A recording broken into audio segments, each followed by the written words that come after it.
Hello friends, તો આજે આપણે બનાવીશું એકદમ સરસ એવું આપણે સરગવાનું શરબત બનાવવાનું છે, જે એકદમ હેલ્ધી છે અને વિટામિન અને કેલ્શિયમથી ભરપૂર.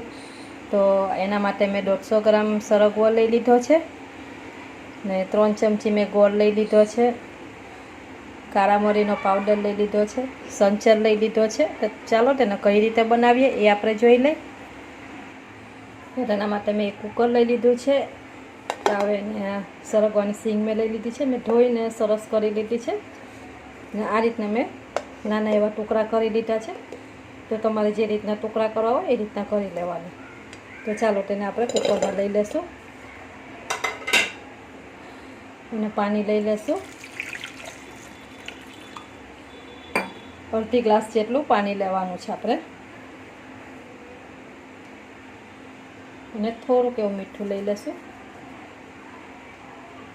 તો ચાલો તેને આપણે કુકર બંધ કરી અને બાફી લેશું તેને, ને એકવાર બધું સરસ મિક્સ કરી લેશું.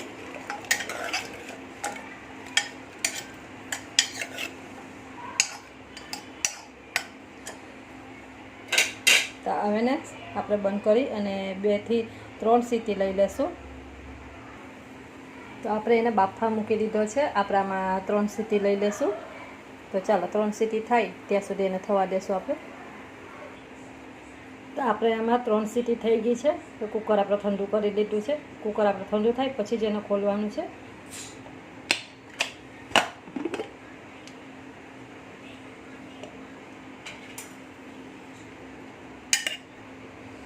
તો આપણે સીંગ એકદમ સરસ બફાઈ ગઈ છે. તો આપણે આ રીતનું એક મેસર લેશું. મેસરથી એકદમ સરસ જે પાવભાજી મેસર આવે છે એનાથી આપણે મેસ કરી લેશું તેને આ રીતના. તમારે ચમચાથી મેસ કરવું હોય તોય કરી શકો છો તમે. એકદમ સરસ એનો પલ્પ જોઈ છે આપણને.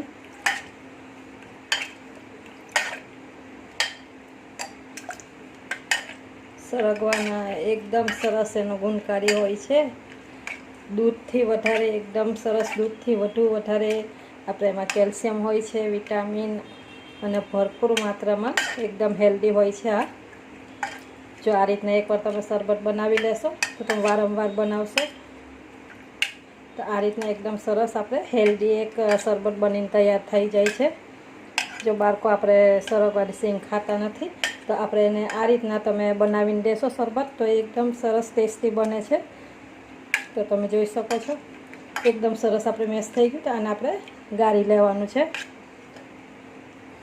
આ રીતના એક ચાયની લઈ લીધી છે, એમાં આપણે ચાળી લેવાનું છે બધી. થોડુંક એવું આમાં પાણી લઈ લેશું આપણે કુકરમાં, અને એને આપણે એકદમ સરસ ધોઈ લેશું, જેથી કરીને એમાં આપણો પલ્પ હોય એ નીકળી આવી જાય આમાં. આ રીતના ચમચાની મદદથી એકદમ સરસ આપણે એને દબાવીને કાઢી લેવાનો છે એનો પલ્પ. આ રીતના નીચે એક વાસણ લઈ લેવાનું, જેથી કરીને બધો પલ્પ એમાં આવી જાય. એકદમ સરસ મેં આમાંથી બધો રસ કાઢી લીધો છે. બધો પલ્પ હતો એ બધો મેં કાઢી લીધો છે. તો તમે જોઈ શકો છો આપણો બધો પલ્પ નીકળી ગયો છે. તે એકદમ સરસ આપણે પલ્પ બનીને તૈયાર થઈ ગયો છે, તમે જોઈ શકો છો. તો ચાલો તેને શરબત બનાવવાનું આપણે શરૂ કરીએ. થોડુંક આમાં પાણી લઈ લઈશું આપણે, અડધી વાટકી જેટલું.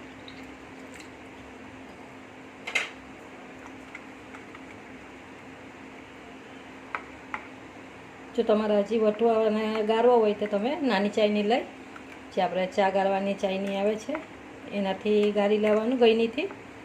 પણ આ પલ્પ આપણે સરસ લાગે છે ખાવાથી, તો આને અમે રાખ્યો છે. તો આમાં ગોળ લઈ લેશું આપણે.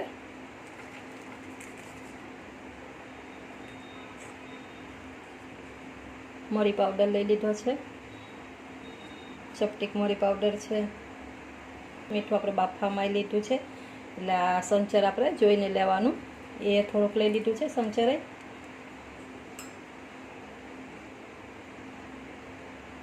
અડધું એવું લીંબુનું ફાડું લઈ લીધું છે, એમાં આપણે નીચવી લઈશું એને.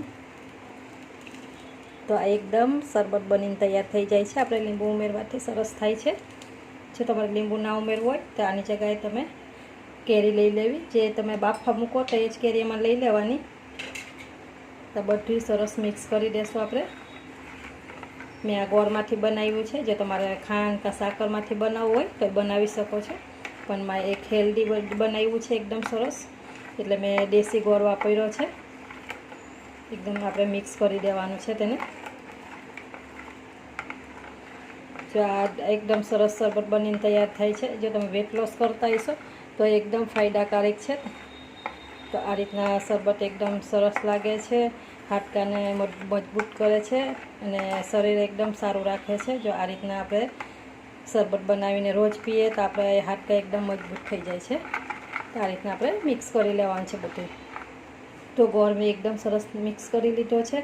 તો હવે આને થોડીક વાર માટે 10 મિનિટ માટે આપણે ફ્રીઝરમાં રાખી દઈશું, જેથી કરીને આપણે શરબત ઠંડુ થઈ જાય. તો આપણું શરબત એકદમ સરસ ઠંડુ થઈ ગયું છે. તો ચાલો તેને આપણે સર્વ કરી લઈએ. જો તમારે પછી ફ્રીઝમાં ના મૂકવું હોય તો તમારે બરફના ટુકડા નાખી ઉમેરી અને એને સર્વ કરી શકો છો. તો ચાલો તેને આપણે સર્વ કરી લઈએ. તો ચાલો આપણે 2 ગ્લાસ લઈ લીધા છે અને આપણે એમાં બરફના ટુકડા ઉમેરી દઈશું. ઉપરથી આપણે શરબત બનાવ્યું છે એ લઈ લેશું.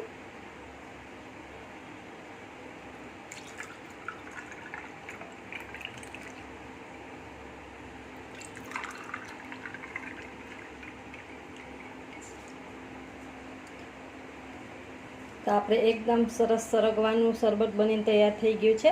લીંબુ શરબતની ટક્કર મારે એવું શરબત એકદમ હેલ્ધી અને ટેસ્ટી શરબત બનીને તૈયાર થયું છે. તો તમે આ એકવાર જરૂરથી ટ્રાય કરજો અને મને કોમેન્ટ કરીને જણાવજો કે આ શરબતની રેસીપી તમને કેવી લાગી છે. અને રેસીપી ગમે તો રેસીપીને લાઇક કરવાનું ભૂલતા નહીં. હજી સુધી મારી ચેનલને તમે સબસ્ક્રાઈબ ના કરી હોય તો સબસ્ક્રાઈબ કરવાનું ભૂલતા નહીં. તો આવજો, મળશો આવા જ નવા વિડીયો લઈને.